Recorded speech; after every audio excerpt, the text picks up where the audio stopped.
Hello and welcome to Implementing Profit. We provide education to both new and experienced trader regarding the Indian stock market, forex and cryptocurrencies। और आज हम अपने technical analysis series की second video start करने वाले हैं। इस video में हम लोग कवर करेंगे what is trend and different types of trend, और साथ ही साथ देखेंगे कि हाई प्रोबेबिलिटी ट्रेड क्या होता है, एक ब्रेकआउट सिचुएशन में कैसे हम एक हाई प्रोबेबिलिटी ट्रेड ले सकते हैं, और एक रिवर्सल सिचुएशन में हम कैसे एक हाई प्रोबेबिलिटी ट्रेड ले सकते हैं, और कैसे हम अपने सक्सेस रेशियो को इंक्रीज कर सकते हैं। साथ ही साथ हम देखेंगे कि डिफरेंट टाइम फ्रेम क्या होता है और हम कैसे डिफरेंट टाइम फ्रेम को टेक्निकल एनालिसिस में यूज कर सकते हैं। तो अगर आपने इससे पहली वाली वीडियो नहीं देखी है इस सीरीज की, तो मैं सजेस्ट करता हूँ आप पहले वो वीडियो देख के आइएगा, क्योंकि बहुत सारी चीजें इंटर रिलेटेड है। तो चलिए वीडियो को शुरू करते हैं।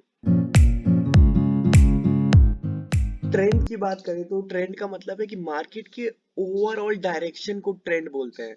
डायरेक्शन मतलब कि मार्केट ऊपर जा रहा है या नीचे जा रहा है, तो उसको बोलते हैं ट्रेंड। तीन तरीके की ट्रेंड होते हैं अगर सिंपल लैंग्वेज में बात करें तो। जो नंबर वन होता है वो होता है अप ट्रेंड। अप ट्रेंड मतलब मार्केट ऊपर जा रहा है। अब एक चीज याद रखना कि अप ट्रेंड का मतलब ये नहीं है कि मार्केट सीधा बस ऊपर ही जाता रहेगा। अप ट्रेंड में क्या होता है कि मार्केट एक बार ऊपर जाता है, इसको इम्पल्सिव वेव बोलते हैं। जब मार्केट फर्स्ट वेव दिखाता है उसे बोलते हैं इम्पल्सिव। उसके बाद एक पुल बैक आता है जिसे बोलते हैं करेक्टिव वेव, फिर एक इम्पल्सिव वेव आती है, फिर एक करेक्टिव वेव आती है, और फिर एक इम्पल्सिव वेव आती है। तो जब मार्केट अप ट्रेंड में होता है तो वो हायर हाइज बनाता है। हायर हाइज मतलब अपने प्रीवियस हाई से ज्यादा हाई बनाता है।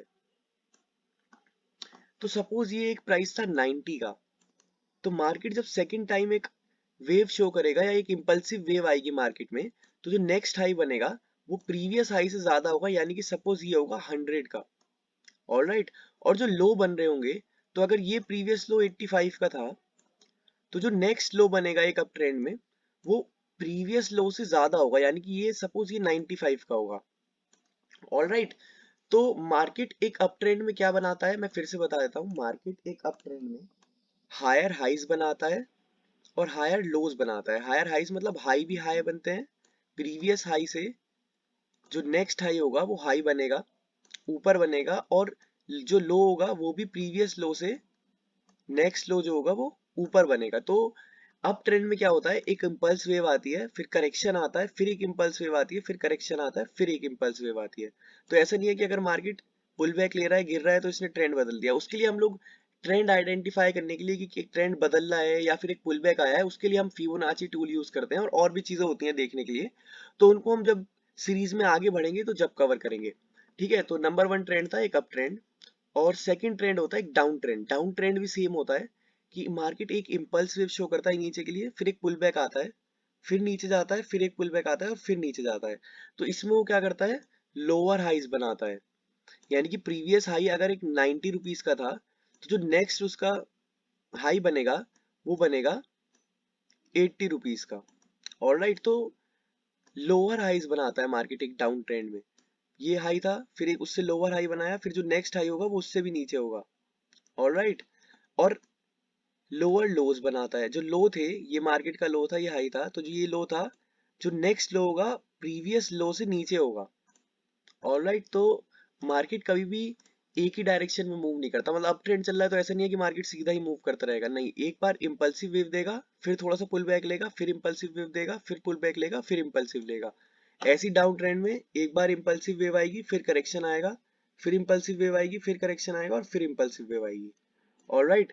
और थर्ड टाइप का ट्रेंड होता है एक साइडवेज ट्रेंड या फिर कंसोलिडेशन। साइडवेज मतलब मार्केट ऐसे साइड साइड चलता रहेगा। ठीक है। सारी कैंडल साइड साइड चलती रहेंगी। तो ये जब कंसोलिडेशन मोड फेज आता है, तो या तो ये एक अप ट्रेंड के बाद आता है कि बहुत अच्छा अप ट्रेंड आया और एक कंसोलिडेट करके करेक्शन आ रहा है कहीं ना कहीं, और फिर एक मूव की शुरुआत होती है। ऑलराइट। ऐसी डाउन ट्रेंड की सिचुएशन में कि एक बार डाउन ट्रेंड चल रहा था, फिर थोड़ा सा कंसोलिडेशन आता है, और फिर इस कंसोलिडेशन के बाद ब्रेकआउट देके कंटिन्यूएशन होता है। तो अगर अप ट्रेंड का एग्जांपल देखें तो ये निफ्टी बैंक का 1 डे का टाइम फ्रेम है, और इसमें मैं क्लियरली देख पा रहा हूँ कि बैंक निफ्टी एक अप ट्रेंड में था। कैसे पता चला मुझे अप ट्रेंड में था, कि अगर मैं इस हाई की बात करूं तो एक हाई ये था, और जो नेक्स्ट हाई बन रहे हैं वो हायर हाईज बनते जा रहे हैं, और जो लो बन रहे हैं वो प्रीवियस लो से हायर लोज बनते हैं। तो मुझे क्लियरली पता चलता है कि मार्केट एक अप ट्रेंड में है। और अगर मैं डाउन ट्रेंड का एग्जांपल देखूंगा तो मैं क्लियरली देख पा रहा हूँ कि वोडाफोन आइडिया का स्टॉक एक डाउन ट्रेंड में है। कैसे पता चला एक डाउन ट्रेंड में है? कि जो ये लोअर हाईज बना रहा है, जो प्रीवियस हाई था और जो नेक्स्ट हाई है वो प्रीवियस हाई से लो है ना। मैं क्लियरली देख पा रहा हूँ जो हाई बन रहे हैं वो लोअर हाईज बनते जा रहे हैं और जो लो बन रहे हैं वो भी लोअर लोज बनते जा रहे हैं। तो ये क्लियर इंडिकेशन है कि स्टॉक एक डाउन ट्रेंड में है। तो अगर हाई प्रोबेबिलिटी ट्रेड के बारे में बात करें तो हाई प्रोबेबिलिटी ट्रेड ऐसे ट्रेड हैं जिसमें हमारे सक्सेस के चांसेस बहुत ज्यादा हैं। तो अगर एक अप ट्रेंड में मुझे हाई प्रोबेबिलिटी ट्रेडिंग सेटअप ढूंढना है तो मैं हमेशा बाय साइड जाने की कोशिश करूंगा। सपोज ये एक निफ्टी बैंक का 1 डे का टाइम फ्रेम का चार्ट है और ये क्लियरली एक अप ट्रेंड में है।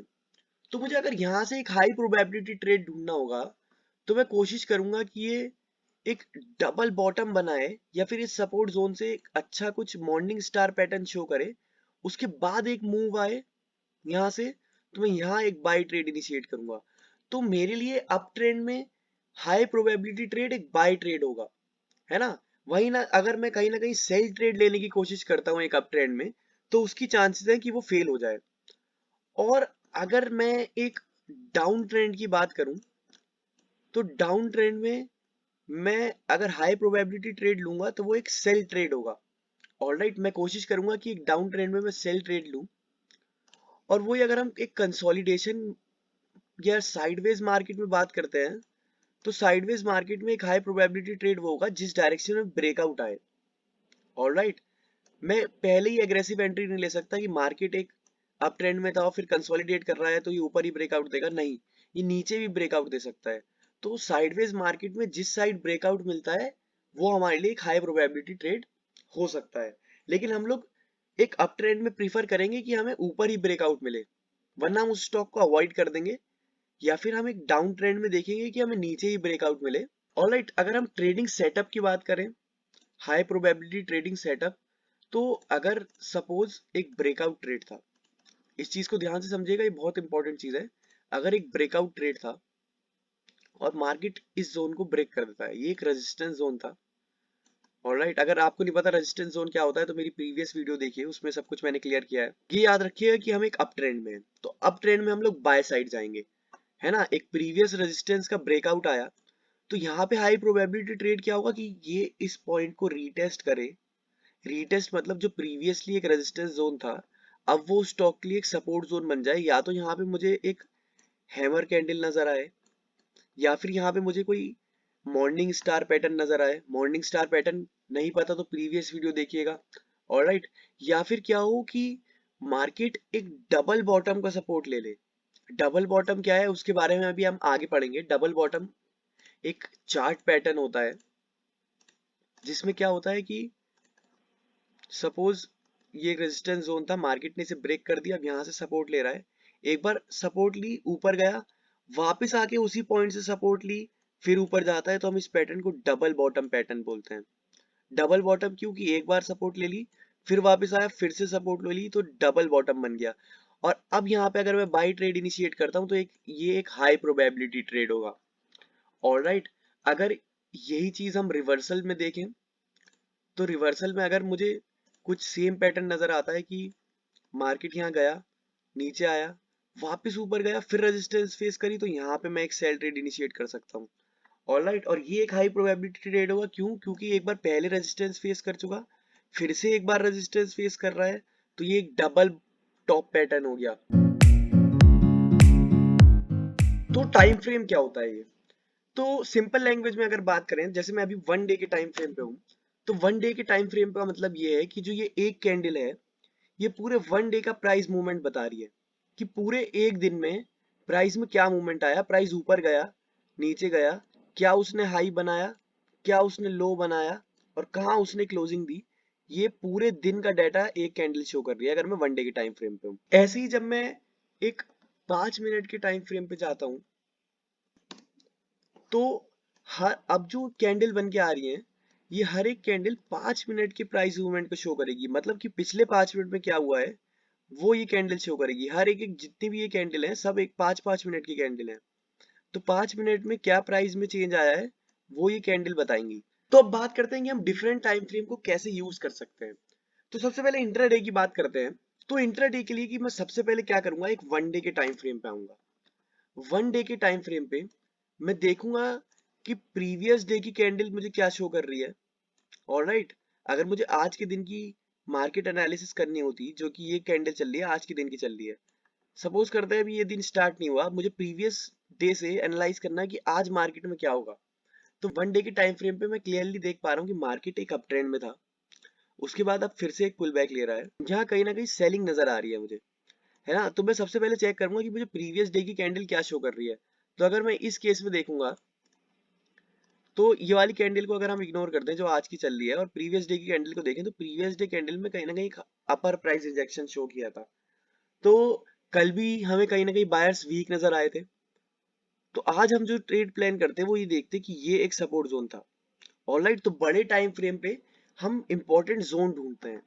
ठीक है, तो अगर मैं वन डे के टाइम फ्रेम पे क्लियरली देखूं तो मुझे एक सपोर्ट जोन नजर आ रहा है, जो कि है ये। क्यों ये सपोर्ट जोन है? क्योंकि प्रीवियसली एक रेजिस्टेंस जोन की तरह काम कर रहा था, मार्केट ने इसे ब्रेक कर दिया, मार्केट वापस आता है, इसी जोन से सपोर्ट लेता है, फिर आता है इसी जोन से सपोर्ट लेता है, फिर उसके बाद फिर इसी जोन से, क्या पता आज भी सपोर्ट ले। तो मैं यहाँ पे एक ट्रेड प्लान करूंगा कि या तो मार्केट इसे ब्रेक कर दे, तो मेरा जो नेक्स्ट टारगेट बनेगा वो कहीं ना कहीं इस सपोर्ट जोन तक का बन सकता है या इस सपोर्ट जोन तक का बन सकता है। या फिर मैं प्लान करूंगा कि मार्केट यहाँ से एक बुलिश साइन शो करे और इस ट्रेंड लाइन को ब्रेक कर दे। तो इस तरीके से मैं वन डे के टाइम फ्रेम पे इंपॉर्टेंट लेवल्स मार्क करूंगा, जैसे कि ये एक लेवल है, तो ये सपोर्ट जोन को मैं मार्क कर दूंगा। अब मैं इंट्राडे की बात कर रहा हूं, तो मैं यहां से जाऊंगा एक वन आवर के टाइम फ्रेम पे। वन आवर के टाइम फ्रेम पे जाके मैं क्या देखूंगा कि अभी भी अपने इन जो मैंने ये जो जोन बनाया था इसे थोड़ा एडजस्ट करूंगा। तो मुझे एडजस्ट करके मुझे क्लियरली नजर आ रहा है कि हाँ, ये यहाँ पे प्रीवियसली रेजिस्टेंस ली थी, यहाँ से फिर एक बार सपोर्ट ली, एक बार और सपोर्ट ली, और अब कहीं ना कहीं एक डबल बॉटम पैटर्न बनाने की कोशिश कर रहा है ना। मैंने अभी डबल बॉटम पैटर्न की बताई थी, तो यहाँ पे यहाँ आया, फिर यहाँ आया, अगर यहाँ से एक बुलिश साइन शो करता है तो हम एक ट्रेड ले सकते हैं यहाँ पे बाय का। इसे ब्रेक कर देता है तो यहाँ तक का टारगेट ले सकते हैं। तो इस तरीके से हमें डिफरेंट टाइम फ्रेम को यूज करते हुए लेवल्स मार्क करने होते हैं। अब वन आवर के टाइम फ्रेम पे मैंने देख लिया कि हाँ, मुझे एक लेवल नजर आ गया, यहाँ पे मुझे एक हॉरिजॉन्टल सपोर्ट नजर आ रही है, साथ ही साथ एक ट्रेंड लाइन नजर आ रही है। ट्रेंड लाइन कैसे बनाते हैं, ये एक ट्रेंड लाइन नजर आ रही है। तो अब मैं जब ट्रेड कर रहा हूँ इंट्राडे, तो मैं एक 15 मिनट की टाइम फ्रेम पे जाकर देखूंगा। 15 मिनट की टाइम फ्रेम पे मुझे क्या नजर आ रहा है कि अभी कहीं ना कहीं सेलिंग आ रही है यहाँ पे। अब क्या पता ये पावर कैंडल के साथ एक सपोर्ट जोन को इसे ब्रेक कर दे। लेकिन यहाँ पे मेरे लिए अगर हाई प्रोबेबिलिटी ट्रेड क्या बनेगा, अभी जैसे हम हाई प्रोबेबिलिटी ट्रेड की बात कर रहे थे, तो यहाँ पे हमारे लिए हाई प्रोबेबिलिटी ट्रेड ये बनेगा कि ये सपोर्ट जोन को ब्रेक कर दे, वापस आए, रीटेस्ट करे, फिर नीचे जाए, या तो ये डबल टॉप बना दे, है ना, या फिर एक सक्सेसफुल रिट्रेस करने के बाद वापस एक अच्छा मूवमेंट शो करे, तो मैं यहाँ से एक सेल ट्रेड इनिशिएट कर सकता हूँ। अगर मैं ब्रेकआउट होते ही एक एग्रेसिव एंट्री ले लेता हूँ, तो यहाँ से कहीं ना कहीं चांसेस एक बियर ट्रैप बन जाए और मार्केट वापस ऊपर जाने लगे। और ड्यूरिंग द ट्रेड में 15 मिनट के टाइम फ्रेम पे ही रहूंगा। या तो जैसे अगर मुझे एक ट्रेड लेना होता है यहाँ पे कि मेरा ये होता है ये ब्रेक हो तो मैं एक बाय ट्रेड इनिशिएट करूँ, तो मैं ड्यूरिंग द ट्रेड 5 मिनट के टाइम फ्रेम को या फिर 15 मिनट के टाइम फ्रेम को यूज करूंगा। कि जैसे यहाँ पे एक ब्रेकआउट आता है तो यहाँ तक का एक ट्रेड लेने के लिए सपोज कर रहे हैं, तो मैं यहाँ पे 5 मिनट के टाइम फ्रेम पे रहूंगा या फिर 15 मिनट के टाइम फ्रेम पे रहूंगा ड्यूरिंग इंट्राडे ट्रेड। ऐसी डिफरेंट ट्रेड के लिए हम लोग डिफरेंट टाइम फ्रेम को यूज करते हैं। अगर मुझे यहाँ से एक स्विंग ट्रेड करना होता, इसे रिमूव कर देता हूँ, दूसरे स्टॉक पे जाता हूँ, टीसीएस पे चलते हैं। जैसे यहाँ से मुझे अगर एक स्विंग ट्रेड लेना होता, तो स्विंग ट्रेड के लिए मैं सबसे पहले जाता वन डे के टाइम फ्रेम पे। और वन डे के टाइम फ्रेम पे अगर मुझे कोई इंपॉर्टेंट लेवल नजर आता है, जैसे कि मुझे ये एक इंपॉर्टेंट लेवल नजर आ रहा है, मैंने क्या बताया था, बड़े टाइम फ्रेम पे लेवल्स ढूंढते हैं, तो ये एक इंपॉर्टेंट लेवल था। ये कैसे एक इंपॉर्टेंट लेवल था, प्रीवियसली ये एक रेजिस्टेंस की तरह काम कर रहा था, ब्रेक कर देता है, मार्केट वापस आके उससे सपोर्ट लेने लग जाता है। सपोर्ट लेने के बाद यहाँ से एक अच्छा मूव शो कर रहा है। तो स्विंग ट्रेड मैंने आपको बताया था कि एक दिन से ज्यादा अगर हम स्टॉक को होल्ड करते हैं, जैसे कि 1 वीक या 2 वीक के लिए या फिर 1 मंथ के लिए, तो उसे स्विंग ट्रेड बोलते हैं। स्विंग ट्रेड क्या है, ज्यादा दिनों के लिए है, तो हम बड़े टाइम फ्रेम पे एनालाइज करते हैं मार्केट को। तो बड़े टाइम फ्रेम पे जैसे मुझे यहाँ से एक स्विंग ट्रेड लेना है, तो मैं वन डे के टाइम फ्रेम पे आके इंपॉर्टेंट लेवल मार्क करूंगा, जैसे कि एक सपोर्ट जोन ढूंढूंगा या रेजिस्टेंस जोन ढूंढूंगा या ट्रेंड लाइन बनाऊंगा, या और भी एरिया ऑफ इंटरेस्ट होते हैं या फिर इंपॉर्टेंट एरिया होते हैं जिनको हम फर्दर सीरीज में कंटिन्यू करेंगे। तो यहाँ पे अगर मुझे एक स्विंग ट्रेड लेना होगा तो मैं वन डे के टाइम फ्रेम पे आके चेक करूंगा कि यहाँ से कैसे बाउंस बैक शो करा, या फिर वापस ही इस पे आता तो मैं एक स्विंग ट्रेड ले सकता था यहाँ तक के टारगेट के लिए।